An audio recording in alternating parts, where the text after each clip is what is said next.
السلام علیکم ورحمۃ اللہ وبرکاتہ۔ یہ جو حدیث ہے اس حدیث میں ایک معجزے کا ذکر ہے، تو آئیے اس حدیث کو پڑھتے ہیں۔ حضرت عبداللہ بن عمر رضی اللہ تعالیٰ عنہ فرماتے ہیں کہ ہم ایک سفر میں رسول اللہ صلی اللہ علیہ وسلم کے ساتھ تھے۔ سامنے سے ایک دیہاتی شخص آتے ہوئے نظر آیا۔ دیہاتی یعنی کہ گاؤں والے۔ جب وہ رسول اللہ صلی اللہ علیہ وسلم کے قریب پہنچے تو ان سے رسول اللہ صلی اللہ علیہ وسلم نے پوچھا، کہاں کا ارادہ ہے؟ انہوں نے کہا، اپنے گھر جا رہا ہوں۔ آپ صلی اللہ علیہ وسلم نے ارشاد فرمایا، کیا تمہیں کوئی بھلی بات چاہیے؟ انہوں نے کہا، وہ بھلی بات کیا ہے؟ آپ صلی اللہ علیہ وسلم نے ارشاد فرمایا، تم کلمہ شہادت اشہد ان لا الہ الا اللہ وحدہ لا شریک لہ واشہد ان محمدا عبدہ ورسولہ، یہ پڑھ لو۔ انہوں نے کہا، جو بات آپ کہہ رہے ہیں اس پر کون گواہ ہے؟ آپ صلی اللہ علیہ وسلم نے ارشاد فرمایا، یہ درخت گواہ ہے۔ درخت یعنی کہ پیڑ۔ تو آپ صلی اللہ علیہ وسلم نے کیا فرمایا؟ یہ جو درخت ہے، یہ جو پیڑ ہے وہ گواہ ہے۔ چنانچہ رسول اللہ صلی اللہ علیہ وسلم نے اس درخت کو بلایا جو وادی کے کنارے پر تھا۔ وادی یعنی گھاٹی، جو وادی کے کنارے پر تھا۔ وہ درخت زمین کو پھاڑتا ہوا آپ صلی اللہ علیہ وسلم کے سامنے آ کر کھڑا ہو گیا۔ آپ صلی اللہ علیہ وسلم نے اس سے 3 مرتبہ گواہی طلب فرمائی۔ اس نے 3 مرتبہ گواہی دی۔ کس نے؟ پیڑ نے، وہ درخت نے 3 مرتبہ گواہی دی۔ 1 بار نہیں، 2 بار نہیں، 3 بار، کہ رسول اللہ صلی اللہ علیہ وسلم جیسا فرما رہے ہیں ویسا ہی ہے۔ پھر وہ درخت اپنی جگہ پر واپس چلا گیا۔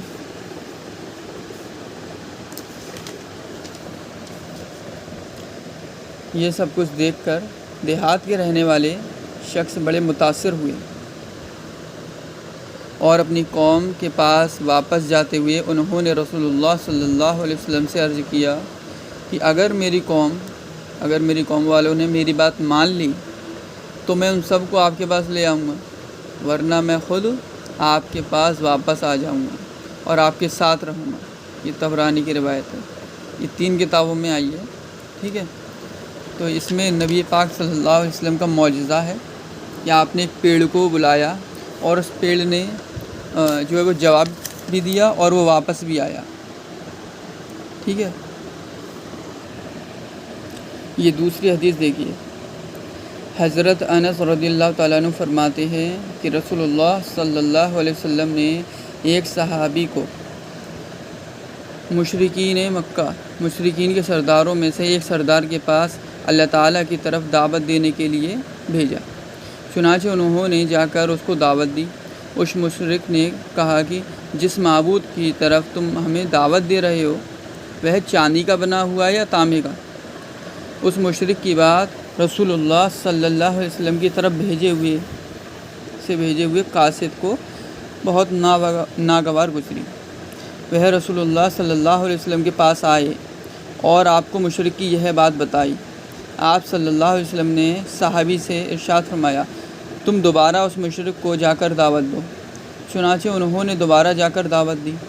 مشرک نے اپنی پہلی بات دہرائی، یعنی کہ یہی والی۔ مشرک نے کیا کہا کہ تم جس معبود کی میں دعوت دے رہے ہو وہ چاندی کا بنا ہوا ہے یا تانبے کا؟ اعوذ باللہ۔ تو جب بات دہرائی تو وہ صحابی رسول اللہ صلی اللہ علیہ وسلم کے پاس آئے اور مشرک کی بات بتائی، دوبارہ بات بتائی۔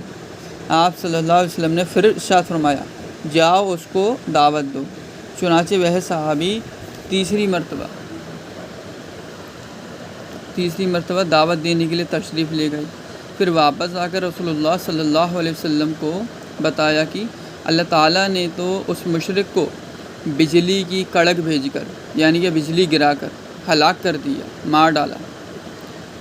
رسول اللہ صلی اللہ علیہ وسلم راستے میں تھے، آپ کو اس واقعے کا علم نہیں تھا۔ اس موقع پر رسول اللہ صلی اللہ علیہ وسلم پر اللہ تعالیٰ کا یہ ارشاد نازل ہوا، جس کا ترجمہ کیا ہے؟ اور اللہ تعالیٰ زمین کی طرف بجلیاں بھیجتے ہیں، پھر جس پر چاہیں گرا دیتے ہیں۔ یہ آیت کا ترجمہ ہے جو آپ صلی اللہ علیہ وسلم پر نازل ہوئی تھی اس وقت، اور یہ لوگ اللہ تعالیٰ کے بارے میں جھگڑتے ہیں۔ اب اس حدیث میں کچھ پتہ چلا، اس سے پہلے والی جو حدیث تھی اور یہ والی حدیث، ان دونوں میں جو معجزے ہوئے، نمبر 1 وہ اللہ کی طرف سے تھے۔ نبی صلی اللہ علیہ وسلم اس پر قادر نہیں تھے کہ وہ خود اپنی طرف سے کوئی معجزہ کر سکیں، بلکہ یہ سب اللہ کی طرف سے ہوا۔ اس بات کو اپنے دل اور دماغ میں اچھی طرح فٹ کر لیجئے، ٹھیک ہے۔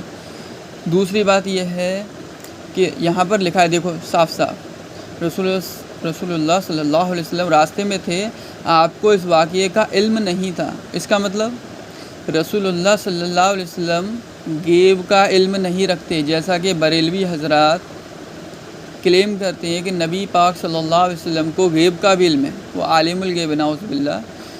تو اس حدیث سے پتہ چلا کہ ان کو اس واقعے کا علم نہیں تھا، اس کا مطلب نبی پاک صلی اللہ علیہ وسلم کو غیب کا علم نہیں ہے، یعنی کہ بہت ساری چیزیں آپ صلی اللہ علیہ وسلم جب دنیا میں تھے ہو رہی تھیں، لیکن چونکہ آپ کے سامنے نہیں ہوئی تھیں اس لیے آپ کو ان کا علم نہیں ہو سکا۔